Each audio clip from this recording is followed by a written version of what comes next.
സജീവതയാണ് കാണിക്കുന്നത്, കെടുകാര്യസ്ഥയല്ല. തനത് വരുമാനത്തിൽ കാര്യമായ വർധനവുണ്ടാക്കിക്കൊണ്ട് തന്നെയാണ് കൂടുതൽ തുക ചെലവിട്ടത്. ഒറ്റ വർഷം കൊണ്ട് തനത് നികുതി വരുമാനം 2020-21 47,661 കോടി രൂപയായിരുന്നത് 2021-22 58,341 2022-23 71,968 കോടി രൂപയായും സംസ്ഥാനത്തിന് ഉയർത്താനായി. വർഷാവസാനം 78,000 കോടി രൂപയാവും. അതായത് 2020-21 നിന്ന് 47,661 കോടിയിൽ നിന്ന് ഈ വർഷം അവസാനമാകുമ്പോൾ 78,000 കോടി രൂപയിലേക്ക് ഉയർത്താൻ സംസ്ഥാനത്തിന് കഴിയുകയാണ്. ഇത്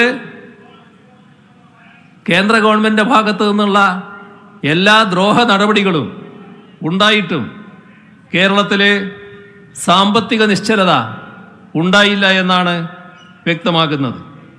ഇങ്ങനെ തനത് വരുമാനം ഉയർത്തിയെടുത്തതാണോ സാമ്പത്തിക കെടുകാര്യസ്ഥത?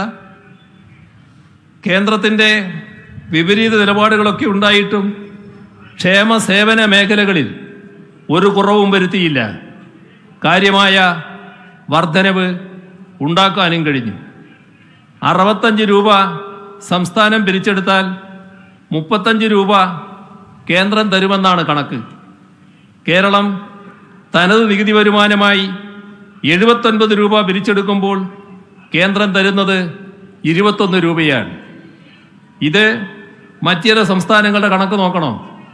ഉത്തർപ്രദേശിന് 100-ൽ 46, ബീഹാറിന് 100-ൽ 70, കേരളത്തിന് 100-ൽ 21. ഇതിനെ വിവേചനമെന്നല്ലാതെ എന്താണ് പറയേണ്ടത്? സംസ്ഥാനങ്ങൾക്കായി വിഭജിക്കുന്ന നികുതിയിലെ കേരളത്തിൻ്റെ വിഹിതം 10ാം ധനകാര്യ കമ്മീഷൻ്റെ കാലത്ത് 3.87% ഇത് 14ാം ധനകാര്യ കമ്മീഷനിൽ 2.5% 15ാം ധനകാര്യ കമ്മീഷനിൽ 1.9% കുറഞ്ഞു. ഇതിൻ്റെ ഫലമായി കേരളത്തിനുണ്ടായ നഷ്ടം 18,000 കോടി രൂപയാണ് എന്നത് കേന്ദ്രത്തിന് അറിയാത്തതല്ല. സംസ്ഥാനത്ത് ലഭിക്കേണ്ട കേന്ദ്ര വിഹിതത്തിൽ 57,400 കോടി രൂപയുടെ വെട്ടിക്കുറവാണ് വരുത്തിയിട്ടുള്ളത്. അതിൻ്റെ വിശദാംശങ്ങൾ പലവട്ടം പറഞ്ഞിട്ടുള്ളതാണ്.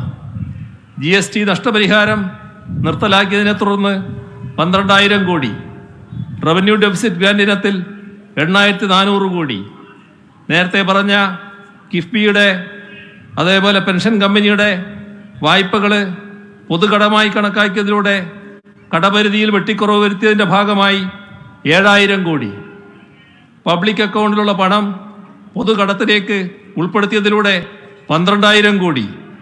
ഇതാണ് കേരളത്തിൻ്റെ നഷ്ടങ്ങളുടെ മറ്റൊരു പട്ടിക. കേന്ദ്രത്തിൻ്റെ സംസ്ഥാന വിരുദ്ധ നടപടികളുടെ തുടർ പരമ്പര ഉണ്ടായത് ഏത് ഘട്ടത്തിലാണ് എന്നതുകൂടി നാം ഇവിടെ ഓർക്കണം.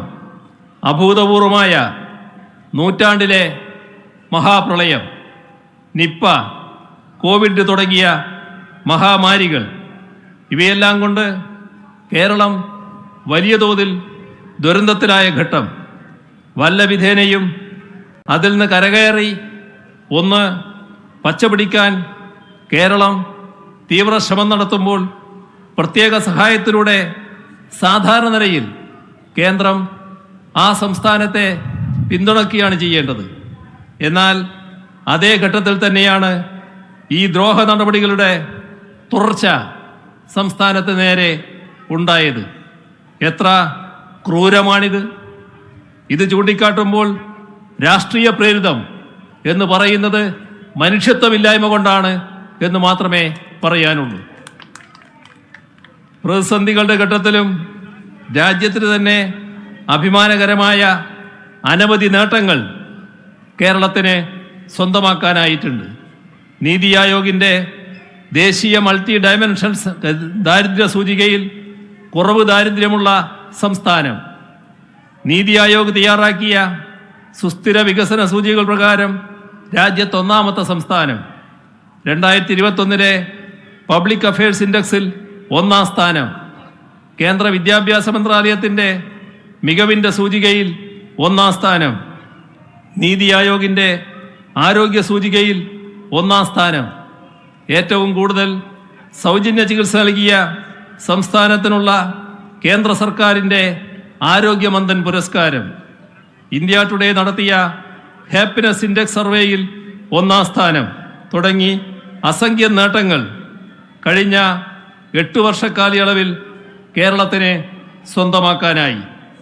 കൂടുതൽ മികവിലേക്ക് പോകാൻ കേരളത്തെ സാധാരണഗതിയിൽ യൂണിയൻ സർക്കാർ പിന്താങ്ങിയാണ് വേണ്ടത്. എന്നാൽ അതിനു പകരം ഈ മുന്നേറ്റത്തിന് തടസ്സങ്ങൾ സൃഷ്ടിക്കാനാണ് കേന്ദ്ര സർക്കാർ ശ്രമിക്കുന്നത്. ഞങ്ങൾ എല്ലാ മാർഗങ്ങളും നോക്കി. അതെല്ലാം പരാജയപ്പെട്ടപ്പോഴാണ് ഇത്തരമൊരു പ്രതിഷേധ സമരത്തിൻ്റെ മാർഗം ഞങ്ങൾ സ്വീകരിക്കാൻ നിർബന്ധിതമായത്. നഷ്ടങ്ങളും വിവേചനങ്ങളും ചൂണ്ടിക്കാട്ടി കേന്ദ്രത്തിന് പലവട്ടം കത്തുകൾ അയച്ചു, നേരിട്ട് പോയി സംസാരിച്ചു. സമഗ്രമായ ചിത്രം കേന്ദ്ര ധനമന്ത്രിയടക്കം ധരിപ്പിച്ചു.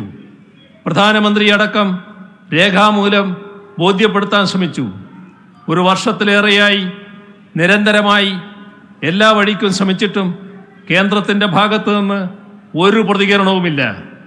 ഇത്തരമൊരു സാഹചര്യത്തിൽ മറ്റൊരു വഴിയുമില്ലാതെയാണ് ഇത്തരമൊരു സമരരംഗത്തേക്ക് കേരളം വന്നത്. സംസ്ഥാനങ്ങളുടെ അധികാരങ്ങൾക്ക് മേൽ നടത്തപ്പെടുന്ന കയ്യേറ്റങ്ങളുമായി ബന്ധപ്പെട്ട് സംസ്ഥാനങ്ങളെ ആകെ പൊതുവായി ബാധിക്കുന്ന കാര്യങ്ങൾ അത് നാം ഒന്നിച്ചു നിന്ന് നേരിടേണ്ടതാണ്, കൈകാര്യം ചെയ്യേണ്ടതാണ് എന്ന് തന്നെയാണ് പറയാനുള്ളത്. ഞാൻ വീണ്ടും ചില കാര്യങ്ങൾ മറ്റുള്ളവർക്ക് കൂടി മനസ്സിലാകുന്ന ഭാഷയിലേക്ക് കടക്കുകയാണ്. The union over